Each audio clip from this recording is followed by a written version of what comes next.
What's up, everybody? Welcome back to the channel. So today I want to take a quick minute and talk about the benefits of installing a set of helper spring airbags on the back of your truck if you happen to be towing with your truck a good bit. So without further ado, let's jump in and let's talk about it. Okay, so this right here is my 2019 F250. I am running a 3.5-inch leveling kit on it, and I am running 24 by 12 wheels on 37 by 13.5-inch wide off-road tires.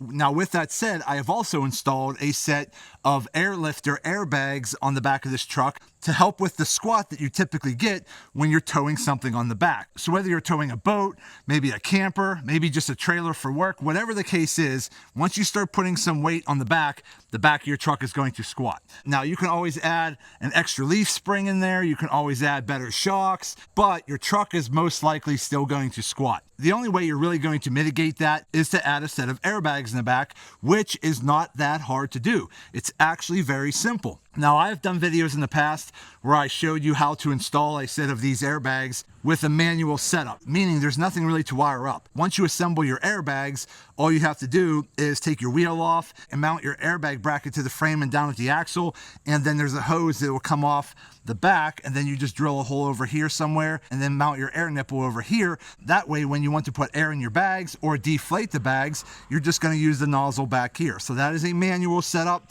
that typically will cost a little bit less, and it's easy to install because there's less things to mount. Now, on my setup, let me crawl under here. You can see that I have a set of airbags up over here. And again, very simple. The top bracket mounts to your frame up at the top, and the bottom bracket on my setup, again, there's different setups for different trucks, but on my setup, the bottom bracket for my airbag mounts around the block over here, and then there's bolts that come down and it mounts below the axle. And the airbag bracket here is typically sitting on your block shelf over here. That block shelf is what's holding the weight of your airbag here.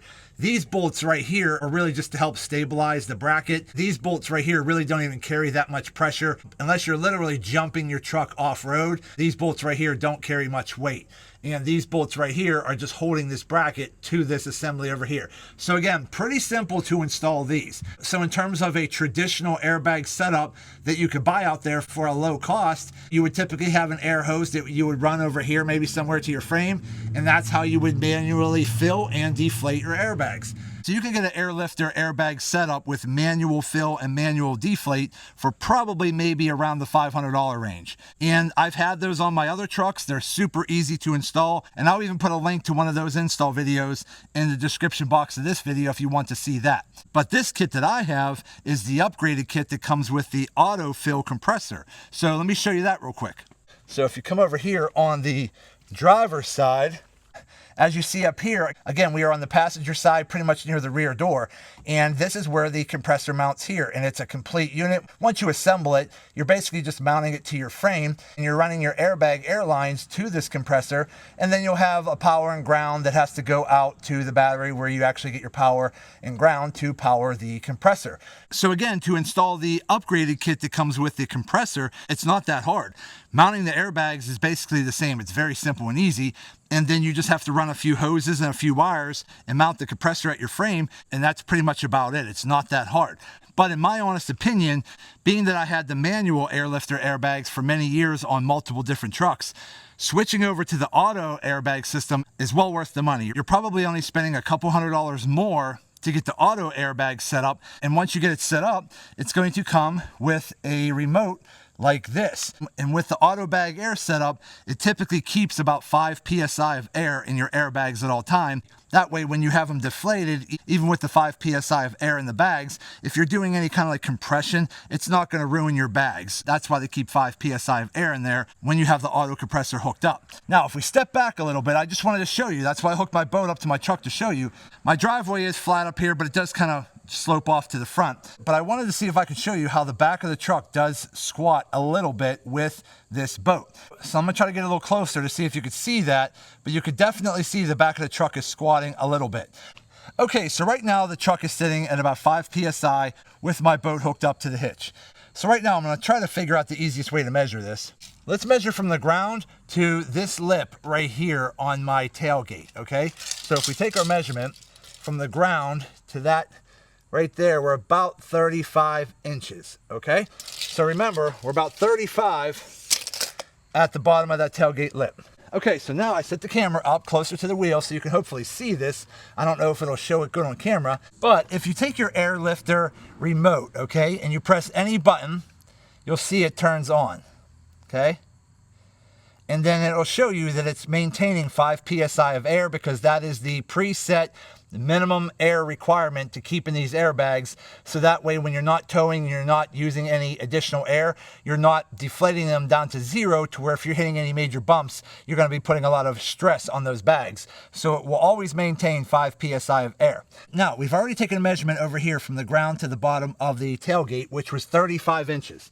But let's go ahead and put 15 pounds of air in these airbags to see what that does to our level at the back. So I'm just going to press the up arrow and we're going to go to 15 and see what happens.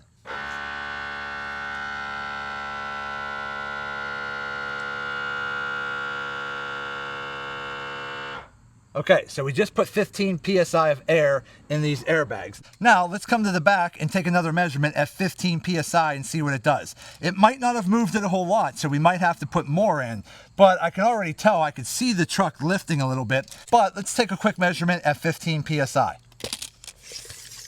Okay, so remember we were at about 35 inches at 5 psi. Now we're about 35 and 1/8. Okay, so we gained about 1/8 of an inch of height at the back tailgate there. Now, let's go ahead and let's try to do 30 psi in here. We'll double that. So we're going to go up and see what it does.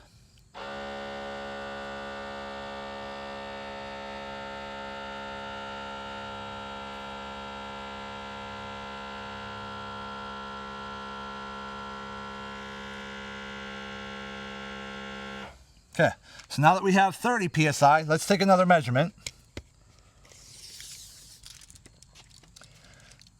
Again, straight down in the ground. And we're about 35 and 1/2. Okay, so at 30 psi, we gained 1/2 inch of height in the back. So let's try to go a little higher. Let's see what 40 does.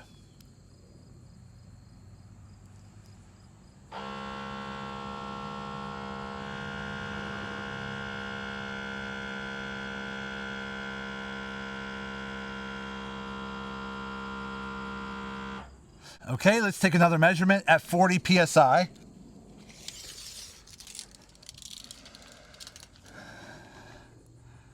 Okay, and now we're about 35 3/4. So at 40 psi, we gained 3/4 of an inch. And real quick, I just wanted to mention on this remote, you can actually preset 2 different settings. You can have a high and a low. But let's say we want to go to 20 psi as our preset. So let's just go use our down arrow and go to 20. Okay. Your compressor is releasing the air. All right, and now we're at 20. Now let's say I want to preset this number 1 dot as my preset for 20. I'm just going to hold it in. Preset 1 saved. And I already have my number 2 setting set at 40 psi. So if I just hit that, it says preset number 2, and it goes straight to 40. So you could preset 2 different settings, such as a high and low, on this remote based on whatever load you're hauling or towing on a regular basis. So right now I'm at 40 psi, but I have my number 1 setting set at 20 psi. So if I want to quickly go from 40 to 20 and I don't want to sit there and mess with the up and down arrows, I could just hit my preset number 1 button and it will automatically drop down to 20 psi. Now just remember, when you're not towing, you probably don't want to run high psi in these airbags because it's going to make the back of your truck very, very stiff. So if you start hitting any bumps, you're really going to feel those bumps. So again, when you're towing, you can adjust your PSI using your remote. When you're not towing, I would probably just drop it down to 5 PSI when you're not towing, which makes this airbag kit super simple and easy and very convenient to use. And if we take a step back and look at the truck again, you can see the truck is a lot more leveled and there's no more squat. So again, going with the upgraded airbag kit that comes with the compressor and the remote, to me, it's worth the small difference in money. And if you do a lot of towing, I think the auto airbags is probably where it's at. But again, if you're trying to save a few bucks and you don't care about adjusting the air with a remote and you have no problem adjusting the air in your airbags manually, then by all means, go with the less expensive kit, because that's what I ran for years. I'm just saying that I finally upgraded to the air compressor airbag kit, and it makes a world of difference. But again, at the end of the day, if you're doing any type of towing, whether it's a boat, a camper, or a work trailer, it doesn't matter. You're putting some additional stress on the back of your truck, and your truck is typically going to squat a little bit, which is going to raise the nose of the front up a little bit. So if you want to try to level your truck out more, I would definitely recommend going with a set of these airbags. And I'll also say this, for any of you out there that are doing a lot of towing, you'll know that when you're squatted down in the back, you start hitting some bumps in the road, your back end of your truck starts to do a little bit of bouncing, which makes your trailer bounce a little bit, and you have to be a little bit more careful adjusting your speed faster and slower to maintain that and slow that bouncing down. When you have a set of airbags in here and you put some PSI in there and you kind of level everything out and stiffen up the back end, you're not going to have much of that bouncing anymore. So again, adding a set of these airbags is pretty much going to do two main things in my opinion. Number one, it's going to help level out your truck so it doesn't look as squatted. And number two, it's going to stiffen up the back end so you're not bouncing around as much, which is going to make towing a lot safer and a lot easier to control when you're out on the road. So at the end of the day, my overall impressions of the Airlifter airbags with the compressor, I definitely give it a thumbs up and I highly recommend it. But if you want to save a few bucks, you can opt for the non-compressor airbags and you'll just have to manually adjust the air in your airbags, which is perfectly fine. You'll be able to save a few bucks if you go with that kit. Okay, everybody, so there you go. So at the end of the day, adding a set of the Airlifter airbags to your truck for your towing needs, I definitely give it a thumbs up and give it a go. If you can afford to go a little bit more, I definitely recommend going with the upgraded compressor kit, and you don't have to go out and manually adjust each individual airbag up or down. You could do it with the remote, easy and convenient by sitting in your truck. But again, adding the airbags to the back of your truck is going to help level your truck out a little bit, and they are going to stiffen up the rear end of the truck. So when you're hitting some bumpy conditions on the road, your back of your truck and your trailer is not going to be bouncing around as much, which is going to make controlling your load a lot easier. So again, for any of you out there that have a truck that you're doing a lot of towing with, I highly recommend checking out the Airlifter airbags. But that's going to be it for today's video. I hope this video helps some of you out. Do me a favor and hit that thumbs up button and like this video. If you have any questions, go ahead and put them in the comments section and I'll get back to you when I can. And also do me a favor, subscribe to the channel because it definitely helps me out and I greatly appreciate it. So that's it. I just want to say thank you to each and every one of you. Thank you. I truly appreciate you all. And as always, see you in the next video.